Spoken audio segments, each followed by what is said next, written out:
Aujourd'hui, dans Affaires sensibles, l'histoire d'une aventure humaine inédite, héroïque et dramatique. Celle des 16 survivants du crash aérien survenu dans la cordillère des Andes en octobre 1972. Cette aventure, vous la connaissez peut-être sous son appellation Naufragés des Andes, titre éponyme du documentaire que leur a consacré notre invité, le réalisateur Gonzalo Arrejon. Naufragés, comme le seraient des marins échoués sur une île déserte au milieu de l'océan. Il y a du Robinson Crusoe dans cette histoire, à ceci près que les conditions météo ici sont radicalement différentes. Il est question de souffrance par le froid, la faim, la détresse, l'abandon. Il est aussi question de transgression, l'ultime transgression pour survivre, consommer de la chair humaine. C'est cette dimension-là qui a retenu l'attention du monde entier et qui a fait de cette histoire une affaire sensible et célèbre. Au prix d'un courage et d'une obstination sans limite, après 2 mois de calvaire, moins de la moitié d'entre eux reviendront dans la civilisation et dans la vie. Un temps applaudis, ils seront ensuite critiqués par une opinion publique incapable de comprendre les choix auxquels ils ont dû faire face, là-haut, en perdition. En 2006, notre invité Gonzalo Arrejon est reparti avec eux sur le lieu de la catastrophe pour tourner un documentaire exceptionnel, lauréat du prix du Festival international d'Amsterdam. Affaires sensibles, une émission de France Inter en partenariat avec l'INA, préparée par Adrien Cara, avec le soutien des documentalistes de Radio France et de l'INA, attaché de production Léa Dupouy-Hennequin, coordination Christophe Barrère, réalisation Joseph Carabalona, Coyen Guyenne et Jérôme Chélius, programmation musicale Thierry Dupin, comédien François Morel et Philippe Pierrard, à la technique aujourd'hui Raphaël Rousseau, Gilles Gaillard. Fabrice Drouel, Affaires sensibles, sur France Inter. 21 décembre 1972, c'est un matin du printemps en Amérique du Sud. Dans une vallée blottie au cœur des Andes, le long de la rivière Azufre, qui traverse la cordillère à presque 3900 mètres d'altitude, un groupe de 3 paysans chiliens aperçoit un homme étrange. Il est barbu, grand, dépenaillé. Il porte plusieurs épaisseurs de vêtements sales. Il leur adresse de grands signes là-bas sur l'autre rive. L'un des 3 paysans s'approche, mais le bruit de l'eau qui s'écoule dans le torrent empêche toute communication. Et le courant rend impossible toute tentative de traversée sans matériel.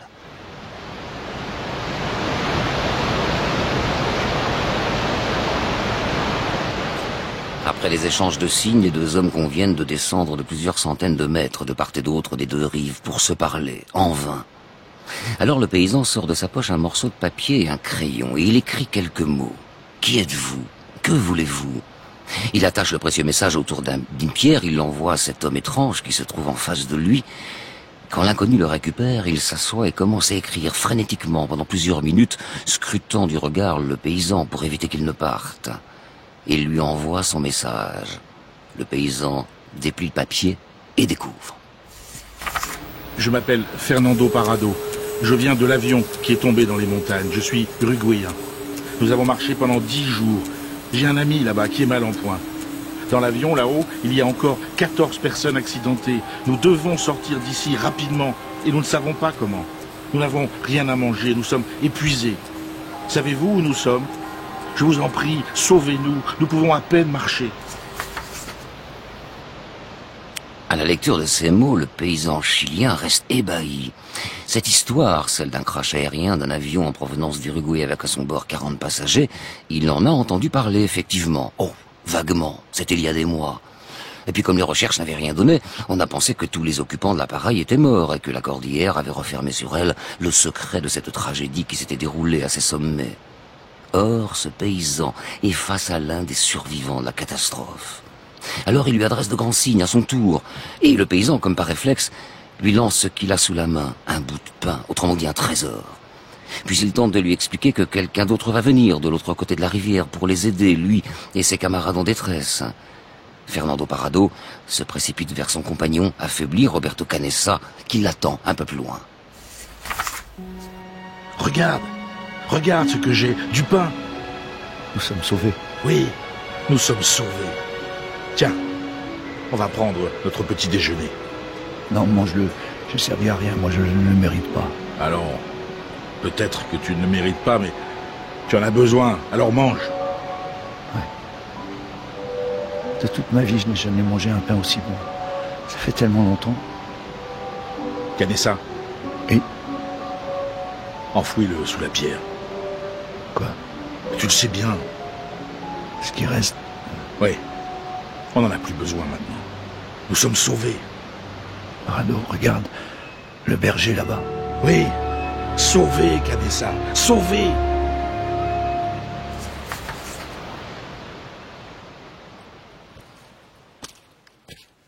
N'écoutant que son courage, le paysan descend le chemin périlleux qui mène à Puente Negro, un village situé en contrebas pour prévenir les carabineros de sa découverte et alerter les secours. Pour les 2 hommes et les 14 autres rescapés restés en haut de la cordillère des Andes, cette rencontre marque la fin d'un calvaire, celle d'un voyage au bout de la nuit et au bout d'eux-mêmes qui a commencé 70 jours plus tôt, le 12 octobre 1972, sur l'aéroport de Montevideo, capitale de l'Uruguay.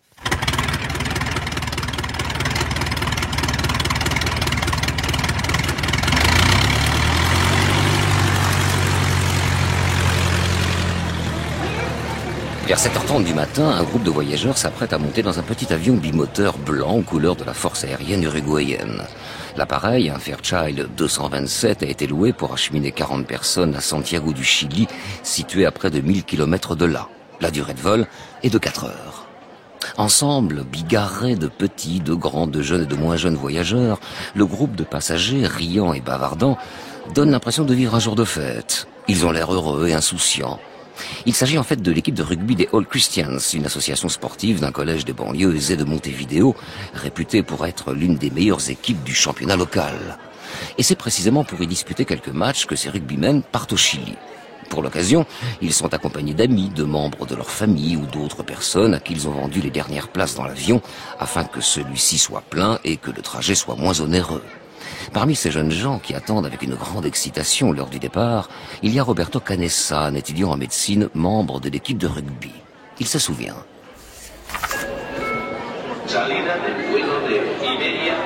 Je garde une image très précise du départ. À l'aéroport de Carrasco, l'ambiance était très détendue, tout était super, tout le monde était très enthousiaste. On portait tous des vêtements légers parce que c'était déjà le printemps. Un printemps chaud et beau.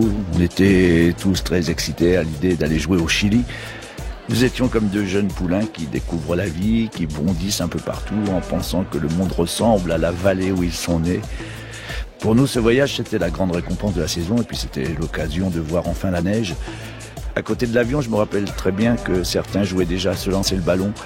D'autres discutaient pour savoir quelles seraient les sorties dans les bars que nous pourrions faire une fois sur place à Santiago. Au moment d'embarquer à bord, nous avons pris une dernière photo tous ensemble. À ce moment-là, personne ne pensait que ce serait la dernière.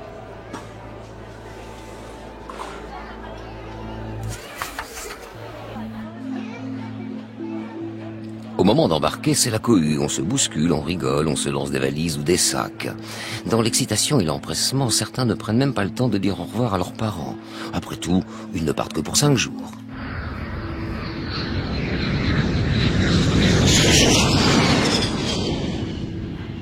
À 8h05, le Fairchild numéro 571 de l'armée de l'air uruguayenne décolle.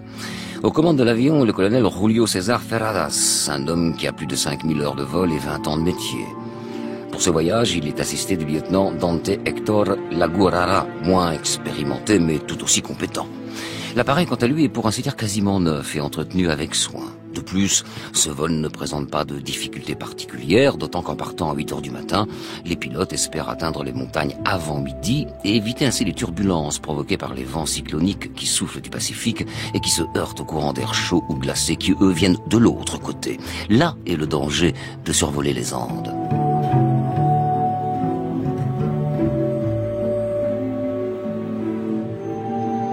30 minutes seulement après le décollage, l'appareil commence à surplomber la cordillère, la plus haute et longue chaîne de montagnes de l'hémisphère sud, avec des pics qui dépassent les 6500 mètres de hauteur, soit l'altitude maximum à laquelle peut voler le bimoteur. Mais 1 heure plus tard, le pilote, le colonel Ferradas, annonce que l'avion va devoir se dérouter et se poser à Mendoza, en Argentine, à seulement 150 km de Santiago, pour éviter justement de se retrouver dans une tempête qui ce matin-là empêche tout survol des Andes. Mendoza, escale imprévue mais nécessaire au moins pendant 24 heures et de préférence plus de 24 heures en territoire argentin. C'est comme ça, pas le choix, il y va de la sécurité. Pourtant, le lendemain à midi, sans doute sous la pression de sa hiérarchie qui ne veut pas qu'un appareil militaire uruguayen stationne en territoire argentin, et face aux invectives inconscientes de ses jeunes passagers, le colonel Ferradas décide de repartir et de faire route plus au sud pour éviter la tempête et rejoindre Santiago, au Chili. Il est 14h18, nous sommes le 14 octobre 1972, le Fairchild 227 redécolle avec ses 40 passagers.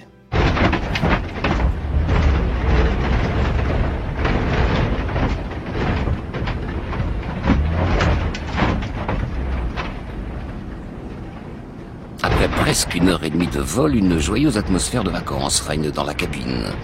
Pourtant, un orage se rapproche de l'appareil, il le secoue sévèrement.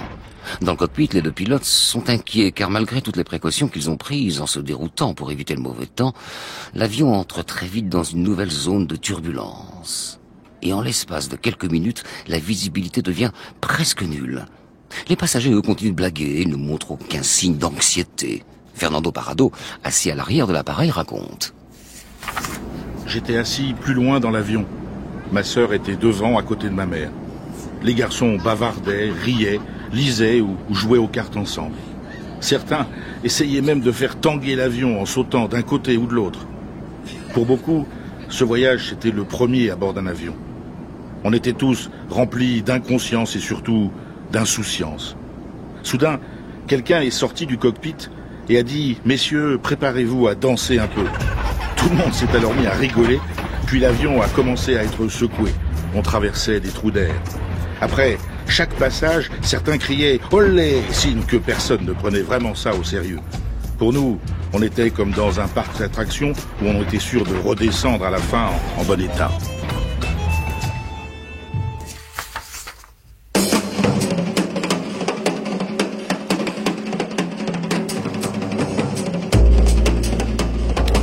Par radio VHF, le pilote avertit Santiago que les conditions se dégradent en vol et qu'il va se préparer à descendre. En réalité, le colonel Ferradas, qui donne sa position au contrôle aérien chilien, ne s'aperçoit pas que son estimation de trajectoire est fausse. Le manque de visibilité et de repères au sol l'induit en erreur. Il pense avoir franchi le point balise de Curicho, c'est-à-dire avoir passé la cordillère. Or, des vents contraires ont ralenti sa progression. L'avion est toujours au-dessus des montagnes. Après plusieurs trous d'air sérieux, l'appareil chute de 100 mètres d'altitude. Mais là encore, la plupart des jeunes rugbymen rigolent, persuadés que rien de grave ne peut leur arriver. Quand arrive un second trou d'air, celui-là beaucoup plus important, tous les passagers aperçoivent les Andes se dresser devant eux tel un mur tragique avec lequel le contact apparaît cette fois comme inévitable. Le colonel Ferradas, qui réalise toute la gravité de son erreur de navigation, est frappé d'impuissance. Tout autour, les pics en dents de scie deviennent très inquiétants. Et en l'espace d'un instant, la joie laisse la place à la panique et à l'angoisse. Tous en sont conscients, l'avion vole trop bas, beaucoup trop bas. Il va percuter une cime, forcément. Alors certains commencent à prier, d'autres s'accrochent à leur siège. C'est toute l'horreur de la condition de passager dans un avion en perdition, l'expérience inhumaine, intolérable. Alors le pilote pousse les moteurs à pleine puissance et l'appareil semble reprendre de l'altitude, mais il est trop tard. Et c'est le choc. Dans la poignée de secondes qui suit, dans un bruit fracassant, l'une des ailes de l'avion heurte le versant d'une montagne, le fuselage est en partie éventré, la queue de l'avion est arrachée, certains passagers sont happés et expulsés. Puis, tel une luge, l'avion poursuit sa course folle sur le sol pendant plusieurs minutes et s'immobilise dans un léger relèvement de terrain niché à plus de 3500 mètres d'altitude. Les bruits de métal tordu, déchiré, déchiqueté, disloqué laissent place à un silence profond, un silence de mort. Lorsque j'ai repris connaissance, il y avait plusieurs visages au-dessus de moi. J'ai reconnu immédiatement Gustavo et Diego Storm. Ils criaient « Nando, Nando, tu nous entends ?» Quand j'ai commencé à vraiment reprendre mes esprits, je me suis souvenu que je n'étais pas seul dans l'avion, que j'étais avec ma mère et ma sœur. J'ai demandé à ceux qui étaient près de moi « Où est maman? Où est Suzy ?» Ils m'ont répondu « Nando, l'avion est tombé, on s'est écrasé. Ta mère est morte et ta sœur Suzy est blessée à l'avant de l'avion. » Ça a été comme un coup de hache pour moi. Alors j'ai tenté de me relever et d'aller m'occuper de ma sœur. Elle était gravement accidentée. Elle pouvait seulement communiquer avec les yeux. Je l'aiderais à tenir 48 heures durant, avant qu'elle ne s'endorme définitivement comme les autres.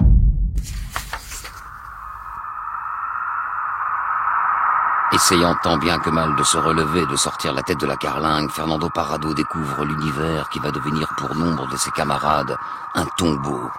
C'est ce monde-là, si beau à voir de haut ou de loin, qui devient désolation lorsqu'on y pose le pied. Un monde dans lequel les cris des douleurs, des blessés sont les seuls qui semblent trouver de l'écho dans le creux de la montagne déserte, absolument déserte.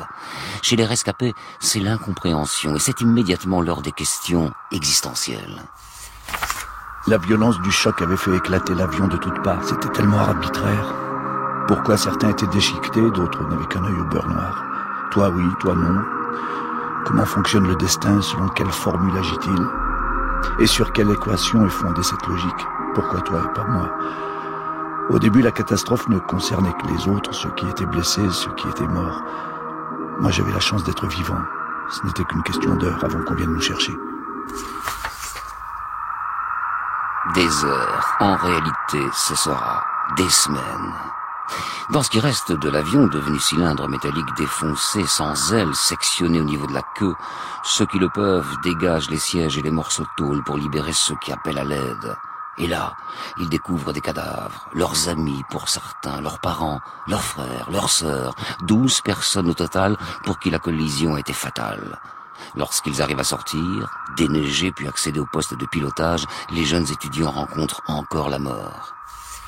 Nous ne pensions qu'à une chose, envoyer un SOS par la radio du pilote pour signaler notre position. Dans le cockpit, le colonel Ferradas était mort, écrasé par le tableau de bord de l'appareil. Son copilote était dans un état qui n'avait rien à lui envier. Il arrivait tout de même à parler. « Nous avons dépassé Curico, répétait-il. On avait beau essayer de faire tout ce qu'on pouvait, on savait que la radio ne fonctionnait plus. En repartant vers la cabine, on a dit aux autres qu'on avait tué Santiago. On voulait les rassurer. Les 3 étudiants en médecine, Roberto Canessa, Gustavo Zerbino et Diego Storm, retournent dans la cabine, enjambent les fauteuils à l'arrière de l'avion et retrouvent le sombre espace où leurs compagnons criaient et gémissaient. Ils tentent alors de soigner les blessés. Certains sont gravement taillés au niveau des jambes ou du thorax. Or, les 3 futurs médecins n'ont rien pour stopper les hémorragies. La trousse de secours semble avoir disparu dans la queue de l'appareil. Dehors, autour de l'avion, la neige. Et plus loin, sur 3 côtés, les parois grises des montagnes, telles de hauts murs infranchissables. Tel est le décor. Il est seulement 16 heures.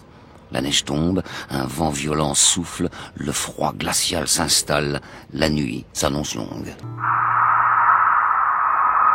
Affaire sensible aujourd'hui, les naufragés de la cordillère des Andes. Personne n'arrive à dormir. Dans la carlingue de l'appareil qui leur sert d'abri de fortune, le bruit du vent tape violemment sur le métal. La nuit a été rythmée par les gémissements des uns qui recouvrent les pleurs et les lamentations des autres. L'enfer. Lorsqu'enfin le jour se lève, vers 8 heures, les rescapés peuvent apercevoir le paysage qui les entoure. Tout est blanc. On aperçoit ici et là des morceaux de l'avion, des bagages, des corps. Dans cet océan de neige, de vide, ils sont comme livrés à eux-mêmes dans un monde totalement hostile. On était pour ainsi dire perdus. On se retrouvait un peu comme quand nous entrions sur le terrain pour jouer au rugby. On attendait les ordres du coach, mais il ne venait pas. On était dans une micro-société et il nous fallait un chef. C'est justement autour de Marcelo Pérez, le capitaine de notre équipe, qu'a commencé à se former le groupe. C'est nous qui lui demandions de nous encadrer, de rationner la nourriture, d'organiser les tâches qu'on pouvait faire, car on ne savait pas comment s'y prendre. Pour la nourriture, on faisait avec ce qu'on avait. Un petit carré de chocolat par jour et par personne, un petit bouchon de liqueur et comme dessert, un doigt de dentifrice. Dans l'épave de l'avion, la vie s'organise. On installe des sièges et des valises pour boucher l'orifice et empêcher le froid de pénétrer. Marcelo Pérez, lui, décide d'organiser la vie ou ce qu'il en reste avec des règles. Il recrée une micro-société, premier réflexe d'un monde civilisé dans un espace totalement sauvage. Il distribue les places par roulement pour que chacun puisse profiter du peu de la chaleur qu'on ressent encore au fond de l'appareil. Tout est ordonné, tout est compté, rien n'est laissé au hasard. Il faut économiser les maigres réserves de nourriture, il faut partager. Aucun traitement de faveur n'est envisagé. Mais les jours passent et les secours ne viennent pas. Les blessés les plus graves meurent malgré les tentatives acharnées des 3 étudiants en médecine. Chaque corps est transféré à l'extérieur de l'appareil et enseveli dans la neige. Plusieurs fois, des avions semblent passer au-dessus d'eux. Alors les rescapés sont persuadés que, puisqu'ils les voient eux aussi en haut, ils l'ont vu. Forcément, ils ont vu l'avion, ils ont vu l'épave, ils ont été repérés. Mais non, rien. Sur le petit poste radio que les rescapés ont fabriqué, les bulletins annoncent que les recherches ne donnent rien et que leur avion a dû être recouvert par la neige. C'est un enterrement avant l'heure. Au bout de 4 jours, j'ai compris qu'on était fichus. Ils ne nous avaient pas trouvés. Ils avaient envoyé des hommes sur la Lune et nous, en 4 jours, ils ne nous retrouvaient pas. C'était foutu. On regardait les montagnes et on s'est dit, s'ils ne viennent pas, ce sera à nous de descendre les chercher. Mais pour cela, il nous faut manger. J'ai dit à Carlitos, qui dormait à côté de moi, que je pensais à une solution. On s'est regardé dans les yeux. Il a tout de suite compris et m'a répondu « Non, non, on ne peut pas ». Ensuite, il a été raconter cette histoire à Adolfo Strauss et aux autres. Eux aussi y avaient déjà pensé. En fait, on y avait déjà tous pensé en se disant qu'on ne le ferait pas. Pas nous. Mais c'était désormais choisir de vivre ou de mourir. On a choisi de vivre. Cette solution dont parle Fernando Parrado porte un nom officiel, glacé comme la neige qui les entoure, l'anthropophagie, qui là rime avec survie.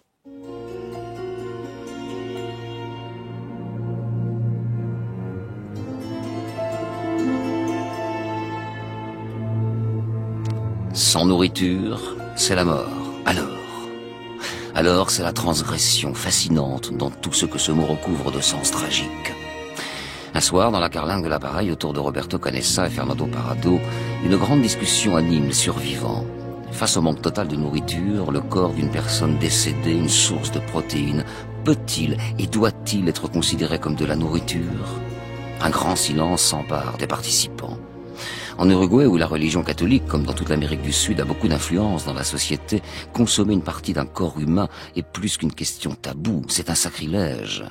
D'autant plus que ces corps, ce sont ceux de leurs amis, même pour un athée, c'est à devenir fou. Ce n'était pas une question facile. C'était une solution de dernier recours, parce qu'il fallait vivre, parce qu'on sentait que c'était notre dernière chance. À l'aide d'un petit morceau de verre et d'une lame métallique, on a choisi un de ceux qui étaient morts au début. Avec Adolfo, on est allé découper des bouts de chair sur les fesses, des fines lamelles de tissu humain. Rien à voir avec du cannibalisme, comme ont pu le décrire certains journalistes. Nous avons pris plusieurs fibres et nous les avons posées sur la carlingue. Chacun en a pris une et puis on est reparti avec. On ne mangeait pas dans la chair, on en récupérait de minuscules morceaux et avec le dégoût le plus absolu, on les avalait en pensant à autre chose.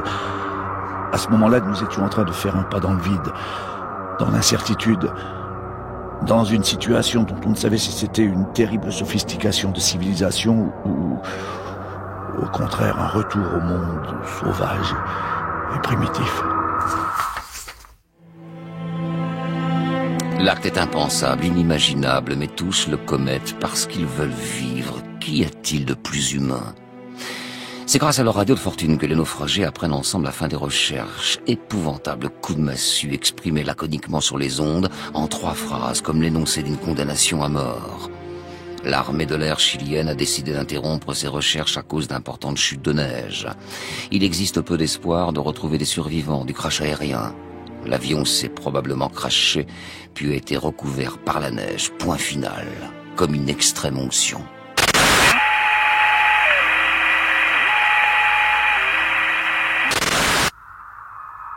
Voilà 10 jours, en effet, qu'un balai incessant d'hélicoptères et d'avions venus d'Uruguay, d'Argentine et du Chili ratissent le paysage montagneux de la cordillère des Andes.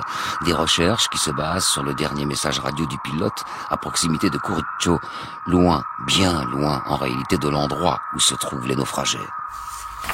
Jusque-là, on vivait suspendu à des suppositions. Il viendrait demain, peut-être après-demain, mais on n'était sûr de rien. Pour la première fois dans cette aventure, on était sûr d'une chose. On avait une certitude, ils ne nous cherchaient plus. On allait devoir sortir de là par nos propres moyens.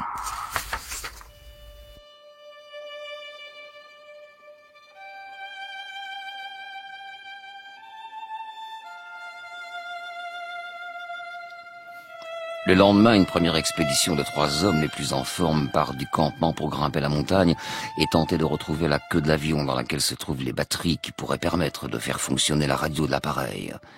Ils portent plusieurs couches de vêtements, mais à chaque pas, ils s'enfoncent dans la neige. Malgré plusieurs paires de chaussettes enfilées dans des baskets, leurs pieds sont au contact permanent à chaque pas du froid et de l'eau qui s'y infiltre. Alors, malgré la douleur, la fatigue et la faim, les 3 hommes grimpent de plus en plus haut pour tenter d'atteindre le col et voir ce qu'il y a de l'autre côté.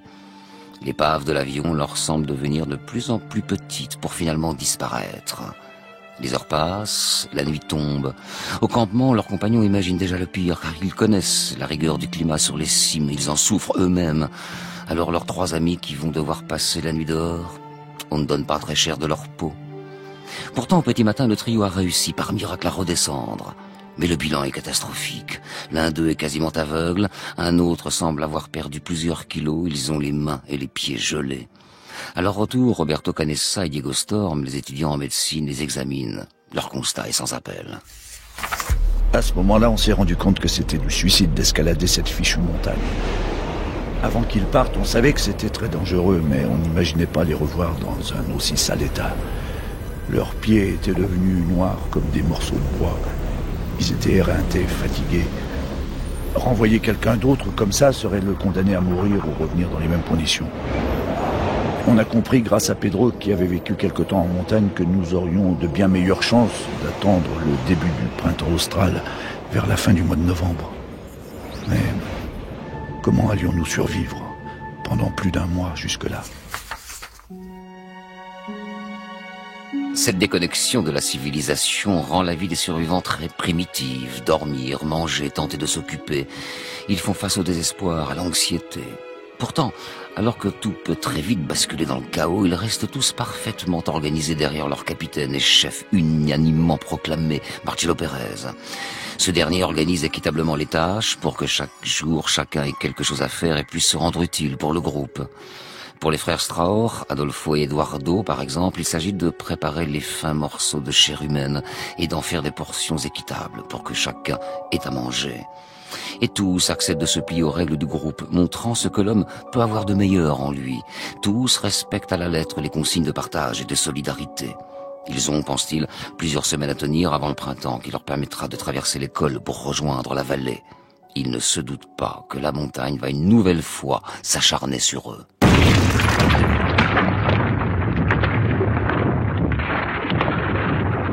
En pleine nuit, le 29 octobre, soit 16 jours après le crash de leur avion, un tremblement dans le sol réveille les survivants.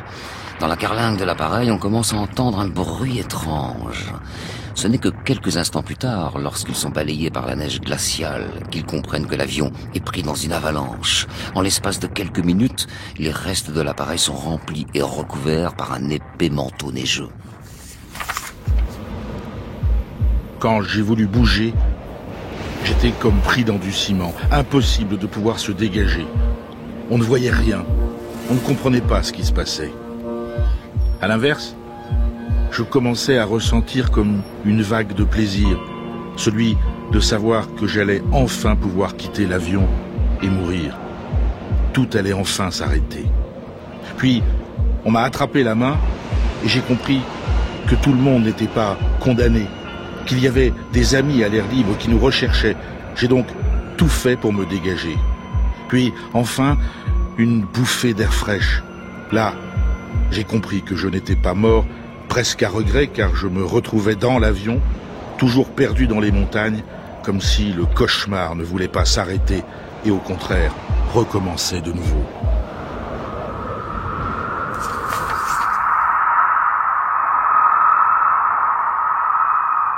Certains arrivent progressivement à passer la tête hors de la neige pour respirer, aidés par d'autres qui creusent pour déblayer ceux qui sont encore ensevelis. Mais tous n'ont pas cette chance, si l'on peut dire. Cette nuit-là, 8 d'entre eux succombent, dont Marcelo Pérez, le chef du groupe. Cette épreuve est dramatique pour le moral des 19 rescapés. Pendant 3 jours, ils vont rester ensevelis sous la neige à devoir se nourrir des corps qui sont restés auprès d'eux.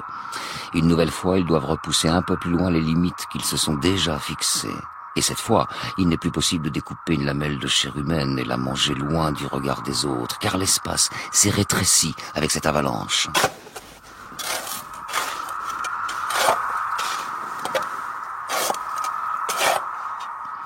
Après plusieurs jours, les rescapés finissent par creuser un petit tunnel qui leur permet de rejoindre l'extérieur. Une fois sur la neige, il leur semble que la montagne a définitivement recouvert l'avion comme pour cacher l'objet du malheur et du péché aussi. Alors, avec l'incroyable énergie du désespoir, un trio composé de Roberto Canessa, Fernando Parrado et Antonio Visintin se porte volontaire pour aller retrouver les batteries, quelle que soit la distance à parcourir. On leur cède les meilleures places pour dormir, on leur confectionne des vêtements de fortune et surtout le maximum de rations de chair humaine.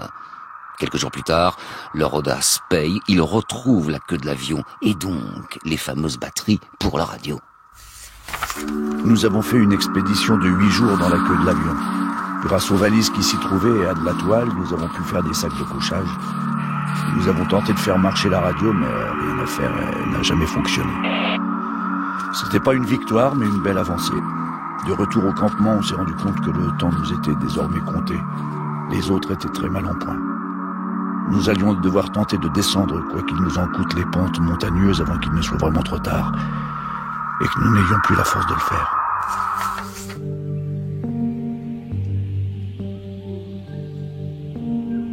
Au campement, Gustavo Zerbino a l'idée de se nourrir de la moelle des os pour y récupérer du calcium et autres substances qui peuvent leur permettre de faire face à toutes les carences. 4 semaines après la dramatique avalanche, au début du mois de décembre, la neige commence à fondre. Ils peuvent apercevoir des parcelles noires sur les montagnes adjacentes. Il leur faut désormais partir avant d'être trop faibles. Dans leur malheur, le temps semble désormais jouer pour eux, car plus les jours passent, plus ils sont longs, plus l'ensoleillement est important. Et puis, le risque de tempête diminue. Les ingrédients de l'espoir sont réunis. Au matin du 61e jour, après avoir passé une nuit à peser le pour et le contre, la décision est prise, aucun retour en arrière n'est possible. Ils doivent tenter de rejoindre les vallées au péril de leur vie, et de toute façon, cette vie, elle ne tient plus qu'à un fil. Alors ils partent à 3. De la force de leurs jambes et de leur mental dépend la vie des 13 autres survivants qui ont laissé leur ration de nourriture, oui, de nourriture, même quand on en connaît la nature. Et c'est ainsi que vers midi, Fernando Parrado, Roberto Canessa et Antonio Visintin s'élancent pour affronter la montagne.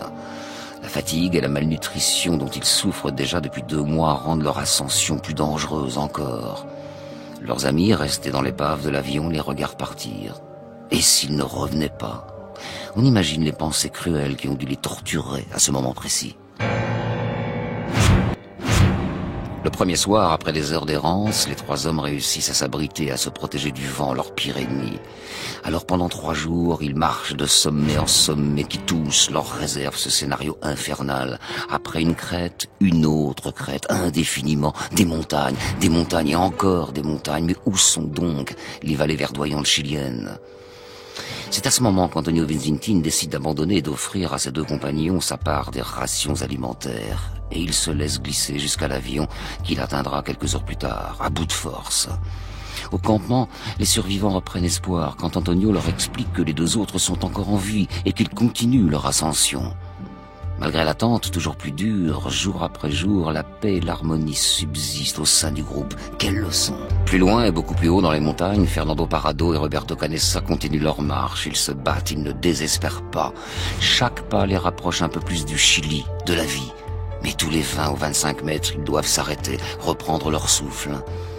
Au 10e jour, ils aperçoivent enfin autre chose que de la neige. Des zones sont recouvertes par ce qui leur semble être du gravier.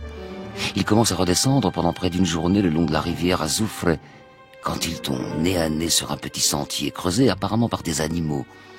Puis, ils aperçoivent des vaches qui profitent de maigres pâturages pour s'alimenter. Des vaches, la vie, l'animal nourricier par excellence. Quand soudain, Roberto Canessa crie « Là, Nando, regarde un cavalier !» Les 2 hommes lui font signe « Oui, il y a un homme sur un cheval » et il les voit. Il leur envoie un morceau de pain en échange et comprend le message qu'il tente de lui envoyer. C'est la fin d'un cauchemar de près de 2 mois dans les montagnes. En haut, grâce à leur radio de fortune, les autres survivants apprennent que leurs 2 amis viennent d'être retrouvés et amenés en ville pour y être soignés. La nouvelle fait le tour des médias locaux et du monde entier. Il reste des survivants du crash aérien dans les Andes. Incroyable. Le lendemain matin, ce sont les hélicoptères avec à leur bord Fernando Parrado pour guide qui parcourent le ciel. C'est la délivrance. Enfin, les secours sont là. Prochaine destination, l'hôpital de Santiago, où prend fin cette aventure extrême en pleine montagne, un voyage au bout de la nuit, au bout du courage, un cauchemar qui aura duré 71 jours. Affaires sensibles, Fabrice Drouel. Bonjour Gonzalo Arreyrón. Bonjour. Alors je voudrais, avant de vous passer la parole, adresser un grand merci à François Morel qui nous a prêté sa voix. C'était notre guest star, et notamment dans son dialogue avec l'excellent Philippe Pirard, qui lui est notre comédien habituel. Merci messieurs.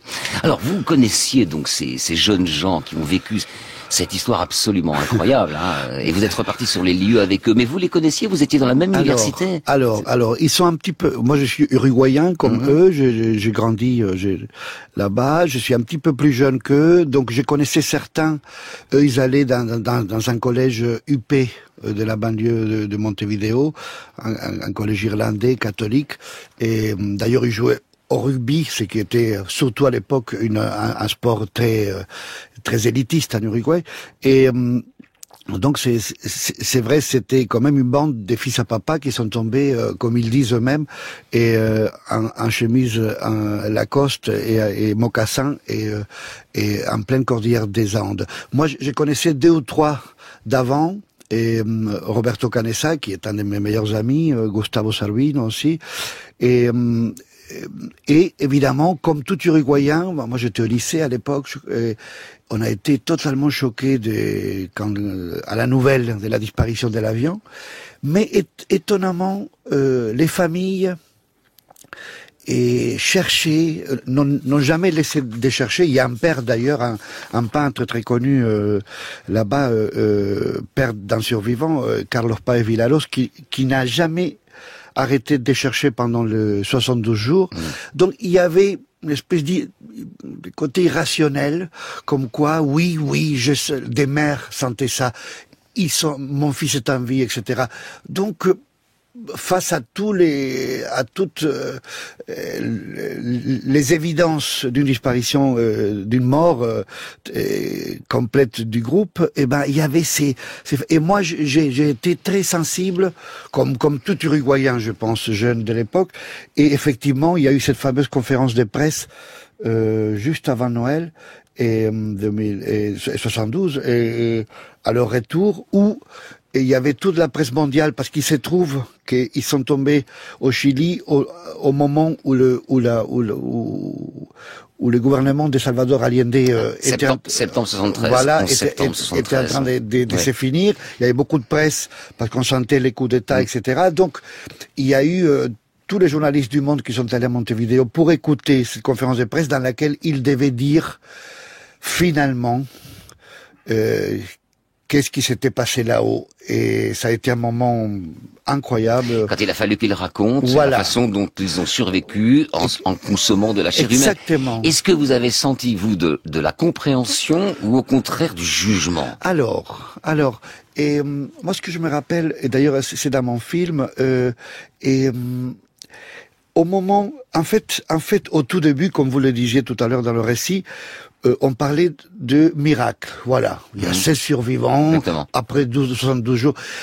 Après 3 jours, il y a eu quelques photos qui ont fait la une de quelques journaux pas très fréquentables, dans lesquels effectivement, autour de la carlingue, on voyait des débris, enfin bref, des restes des corps humains. Alors tout d'un coup, le miracle est devenu l'horreur. Et les survivants eux-mêmes, qui étaient dans un état autre, hein, ils étaient en train de se réalimenter, de retrouver leur famille et le monde. Ils avaient rien à cacher. Ils étaient dans une espèce de, je ne sais pas si un retour à l'enfance ou en tout cas ailleurs. Et si on leur posait des questions, ils répondaient toujours la vérité. Sauf que les médecins et les militaires chiliens, ils ont dit, oh là là, ils ont fait ça, vous avez fait ça. Alors dites-le chez vous, ça. Ça, on veut pas que le Chili soit mêlé à une histoire pareille. Bon, bah, très bien. Donc pendant quelques jours, le monde entier a compris qu'il n'y avait pas d'autre solution que celle qu'ils ont choisie, mais qu'il fallait le dire. Et donc ils l'ont dit à la conférence de presse où un d'eux, Delgado, je me rappelle bien, il a trouvé une image qu'ils avaient utilisée en montagne au moment de la décision. Et comparaison un peu osée avec la dernière scène du Christ, dans laquelle donc il fallait partager le sang et la chair, et quand il l'a dit, il n'a même pas pu finir de le dire qu'il y a eu une ovation, une standing ovation comme on dit aujourd'hui, et incroyable, et qui l'ont aidé à ne pas être obligé d'aller jusqu'au bout. Et c'est vrai qu'il y a des gens qui m'ont dit, chose que j'avais pas pensé, est-ce qu'aujourd'hui, dans le monde d'aujourd'hui, donc 35, 40 ans après, est-ce que cette standing ovation aurait eu lieu aujourd'hui? C'est une vraie question, effectivement. Vous savez, moi, je voudrais qu'on écoute quelques secondes, mais je voudrais entendre la voix, la vraie voix, du vrai Roberto Canessa, ce personnage dont la voix a été incarnée par François Morel, précisément. On va entendre la vraie voix simplement de Roberto Canessa. Je ne sais pas s'il y a eu un esprit maléfique qui s'est dit, au lieu de prendre des cobayes, mettons des êtres humains sur un glacier, de préférence des jeunes, parce qu'ils sont plus résistants. Nous allons les choisir d'un certain niveau social et culturel. Il y aura surtout des étudiants, sportifs, et nous allons voir comment ce groupe, plutôt privilégié de par ses capacités physiques, ses connaissances et ses convictions religieuses, nous allons voir combien de temps ils peuvent tenir et comment ils s'organisent.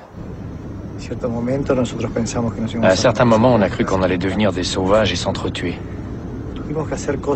On a dû faire des choses que je pense aucun animal ne serait capable de faire, comme de manger sa propre espèce.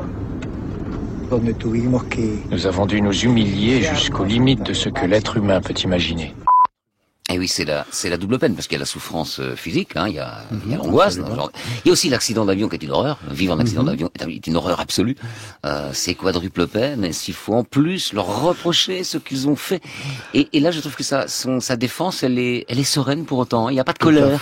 Tout à fait. Et je pense que c'est un extrait essentiel du film, parce que ça montre toute sa capacité de réflexion et son humanité, Roberto.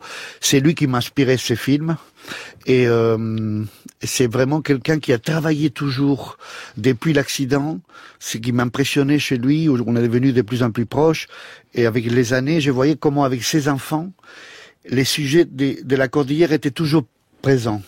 Et même des fois, il les sortait, même d'une manière un peu forte, on avait l'impression qu'il avait besoin de faire une catharsis et de travailler. Et c'est vrai qu'il me disait, il faut que je comprenne pourquoi le destin m'a fait vivre ça. Ça peut pas être juste le hasard. Donc, ça doit porter un enseignement. Et peu à peu, avec les années, je l'ai vu travailler, et c'est ça qui m'a inspiré sur ce film, que je pense que c'est, en toute humilité, c'est assez, en tout cas cette histoire, je ne sais pas si le film, mais en tout cas l'histoire, ou la manière dont j'ai choisi de la raconter, c'est un conte initiatique, et c'est un conte philosophique aussi. Je crois que c'est un récit total. Il y a toute la condition humaine est dedans, et on ne sort pas le même une fois qu'on traverse ces récits, et on fait ce qu'ils ont fait. Et puis on est transformé, et c'est dans ça que j'espère d'ailleurs que d'autres cinéastes, écrivains, ça va devenir un classique, et en enlevant ce côté gore qui en fait rend plus grande l'histoire et plus visible aussi. Alors effectivement, il y a ce côté de l'anthropophagie qui donne cette dimension à l'histoire, mais d'ailleurs on l'a vu dans le récit tel que nous l'avons construit avec Adrien Cara, on n'était pas complètement, et que dans cette histoire-là, on était aussi dans l'histoire de gens qui sont extrêmement courageux physiquement, qui vont escalader une montagne, qui s'enfoncent dans la neige, qui s'arrêtent tous les 20 mètres parce qu'ils n'en peuvent plus, qui sont pas habillés pour ça. Il y a pas que la dimension anthropophagie, même si elle donne une dimension. Tout à fait. Une chose qu'il faut savoir, c'est que quand ils ont pris la décision de franchir c'est tabou, et ils ont tout fait un pacte entre eux, c'est-à-dire, si je meurs, mon corps, servez-vous de mon corps. Donc ils ont tout fait don de leur corps, quelque chose d'assez chrétien aussi, et Ça c'est important. L'autre chose qu'ils ont tenu aussi en secret jusqu'aujourd'hui, c'est ils n'ont jamais parlé. C'est le seul secret. D'ailleurs, parce qu'en fait, ils ont la force de pas avoir des secrets. Il y a rien de caché dans cette histoire, sauf effectivement quels corps ont été utilisés et quels corps ont été épargnés. Et forcément, ils ont. Ça leur appartient, ça. Totalement. Il y a une frontière de l'inviolable même quand on est journaliste. Absolument. Et donc, et c'est vrai que même aujourd'hui, il y a plusieurs alpinistes, ou plutôt comme ils disent là-bas, andinistes, parce qu'ils trouvent que c'est les Andes quand même, et qui ont essayé de refaire les 10 jours de traversée des cordillères que Roberto et Nando ont fait. Mais là, aujourd'hui, ils le font avec des GPS, avec de la nourriture comme il faut, déshydratés, avec tout l'équipement qu'il faut. Et ils n'arrivent pas à la faire en moins de 10 jours. C'est-à-dire qu'ils ont fait un miracle, un exploit incroyable des gens qui n'avaient jamais vu une montagne. Pourquoi? D'abord parce que ils étaient portés par leur courage, mais le fait qu'ils étaient des rugbymen, jeunes, oui, forcément, vigoureux, ça a dû compter quand même. Oui. Et aussi, comme ils disent tous les deux, Roberto et Nando, Nando a perdu sa mère et sa sœur. Donc, la seule chose qu'il voulait, Nando, c'est retrouver son père et l'embrasser et qu'il arrête de pleurer parce que il se disait mon père a perdu toute sa famille dans un vol. Et Nando aussi m'a dit pendant des années, écoute, si je pouvais changer mon destin, je donnerais un coup de volant à cette voiture qui conduisait mon père vers l'aéroport et j'aurais aimé vraiment que ma vie soit autre. Et dernièrement, ces dernières années que je l'ai vu, il m'a dit, tu sais, non, même pas. C'était une jolie idée, celle de donner un coup de volant, mais ça c'est mon destin. Énormément, j'ai une magnifique famille, j'ai appris beaucoup de choses. Et je peux pas dire que je suis content de ce qui nous est arrivé. Non, personne n'est content. Mais on a grandi tous et c'était forcément, il fallait qu'on passe par ces chemins-là, même s'il a été énorme. Alors, dernière question, il nous reste 1 minute, donc vous êtes retourné avec eux sur les lieux. Oui, tout à fait. Comment, quand ils sont arrivés, vous êtes arrivé avec eux, c'est la première fois qu'ils y retournaient, j'imagine, hein? Alors, quelle était leur réaction? Alors, c'est vrai que ça a été le lieu le plus haï du monde par eux pendant des années, et peu à peu, ils ont commencé un par un, des fois avec leur fils, des fois avec un frère, à y retourner tout doucement. Et moi, donc, j'ai profité de ce mouvement, j'ai amené 4 survivants et leur famille. Eh ben, émotion énorme. Ils ont eu beaucoup de mal à quitter ces lieux parce que, comme ils disent eux-mêmes, et au moment où les hélicoptères les amenaient vers la vie et la civilisation, ils ont senti quelque chose, un regret, quelque chose comme s'ils perdaient une société idéale, la société de la neige, comme ils disent, qu'ils ont construit là-haut et qu'ils ne retrouveront plus jamais en bas. Donc, ils ont eu du mal à remonter sur leur cheval et à redescendre ensemble. J'imagine. Il me reste à vous remercier, Gonzalo Arrijon. Je rappelle le titre de votre documentaire, Naufragés des Andes. Exceptionnel, hein, franchement, ce documentaire. Et d'ailleurs, il a été lauréat, je le rappelle aussi, du prix du Festival international d'Amsterdam. Merci. Merci beaucoup, merci.